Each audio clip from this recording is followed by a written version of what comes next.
Uncle जी क्या नाम है आपका? मेरा नाम है एम सिंह। जिस तरीके से आप घायल हैं, जख्मी हैं, आपको किस तरीके की सुविधाएं निर्वाचन आयोग की तरफ से यहाँ पर उपलब्ध कराई है? चेयर उपलब्ध है। कोई परेशानी उन्होंने हुई? यति मिश्रा यति।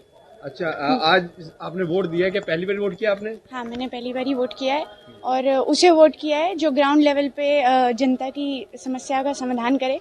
ऐसा ना हो कि झूठे प्रचार करे या कोई ऐसी बात कहे जो वो रियलिटी में कर ही ना सके, लोगों की प्रॉब्लम्स का सलूशन ना निकाल सके। केवल मतलब एक फॉल्स क्लेम करना ठीक नहीं है, क्योंकि डेमोक्रेसी है तो हमें ग्राउंड लेवल पे काम चाहिए।